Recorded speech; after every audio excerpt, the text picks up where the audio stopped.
आमनका कारवाचं उद्घाटन केलेलं काय सांगायला यावं? नाही, अत्यंत स्तुत्य उपक्रम आहे. म्हणजे आमच्या अंजुभाई इनामदार आणि त्यांच्या संपूर्ण टीमनं हा आमनका कारवा 36 जिल्ह्यातून 355 तालुक्यांतून देण्याचा हा त्यांचा मनोदय आहे. आणि यामध्ये संविधानाप्रती असणारी निष्ठा आणि देश ज्या वातावरणातून जातो आहे या वातावरणामध्ये मानवता, संविधान आणि आपण सर्वजण एक आहोत ही जी भावना आहे ही जागवण्याचा जो प्रयत्न आहे हा नक्कीच स्तुत्य आहे. अमित शहा 2 दिवस महाराष्ट्रामध्ये होते. पवार साहेबांवरती काल टीका केलेली त्यांनी 50 वर्ष महाराष्ट्र पवार साहेबांचं ओझं वाहत आहे. काय उत्तर द्याल तुम्ही त्यांना? मला वाटतं हे उत्तर मी देण्यापेक्षा महाराष्ट्रातली जनता देईल.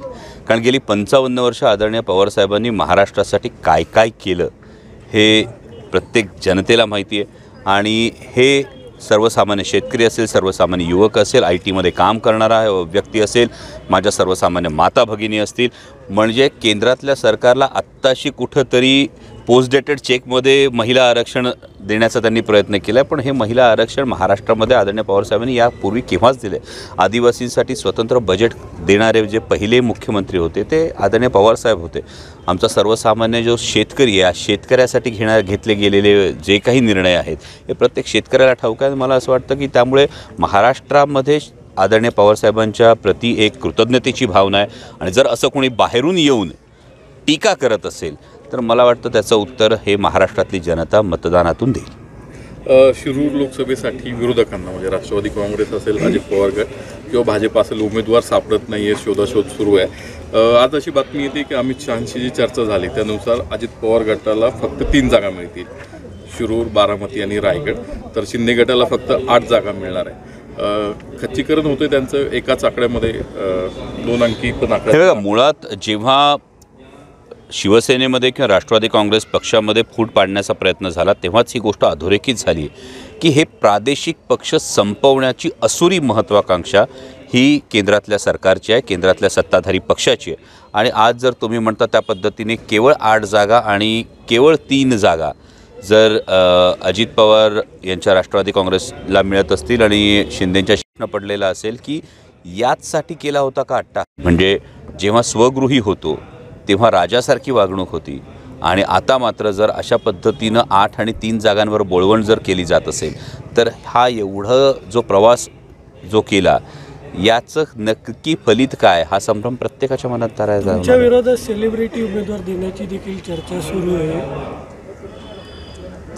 मला असं वाटतं की माझ्यासारख्या सर्वसामान्य मध्यमवर्गीय शेतकरी कुटुंबातल्या व्यक्तीच्या बाबत किंवा विरोधकांमध्ये जर उमेदवारीची एवढी चर्चा होत असेल तर मी प्रामाणिकपणे ही गोष्ट सांगू इच्छितो की आदरणीय पवारसाहेबांनी जो विश्वास दाखवला त्या विश्वासाला कुठेतरी पात्र ठरलो आहे. शिरूर लोकसभा मतदारसंघातले मायबाप जनतेचे प्रश्न हे हिरिरीनं संसदेत मांडू शकलेलो आहे.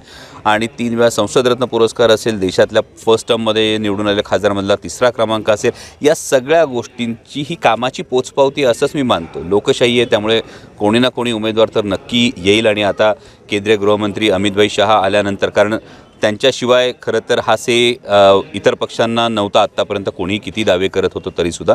पण इतक्या महत्त्वाच्या बैठकीतसुद्धा जर शिरूर लोकसभा मतदारसंघाची चर्चा होत असेल तर मला वाटतं ही कामाची पोचपावती. दादांनी तर काल वैयक्तिक टीका देखील तुमच्यावर केली, कशा पद्धतीने बघतात त्या टीकेकडे? नाही, मला असं वाटतं दादा मोठे नेते आहेत आणि त्यांनी जी काही वैयक्तिक टीका केली या वैयक्तिक टीकेचं जे गेल्या 5 वर्षातलं जर आपण लेखाजोखा बघितला तर मायबाप जनता जाणते की जर ही वैयक्तिक टीका असेल तर या वैयक्तिक टीकेला मी उत्तर द्यायला खरं तर बांधील नाही. कारण माझे नेते आदरणीय शरदचंद्रजी पवार साहेब आहेत आणि काल आदरणीय पवारसाहेबांविषयीसुद्धा जी काही टीका शिरूर लोकसभा मतदारसंघामध्ये मंचरच्या सभेत करण्यात आली यामध्ये एक वस्तुस्थिती फक्त लक्षात आणून देऊ इच्छितो की 2014 पासून आदरणीय पवारसाहेब कोणत्याही सत्तेच्या पदावर नाही आहे. त्यामुळं आम्ही 60 वर्षाचे झालो तरी आता आम्हाला संधी मिळायला पाहिजे. मग इतकी वर्ष संधी कोणी दिली? इतकी वर्ष उपमुख्यमंत्रीपद हे कोणी दिलं? म्हणजे 2019मध्ये जो काही प्रकार सकाळच्या शपथविधीचा झाला होता त्यानंतरसुद्धा मन मोठं करून ही संधी दिली कोणी? हे जर उत्तर आपण बघितलं तर 2014 पासून जे सत्तेच्या पदावरच नाही त्या आदरणीय पवारसाहेबांविषयी ही टीका करत असताना मला असं वाटतं की मायबाप जनता हे सगळं जाणते आणि त्याचं उत्तर मिळेल. थँक्यू. लोकशाही मराठी ऐका, पहा, जागरूक रहा.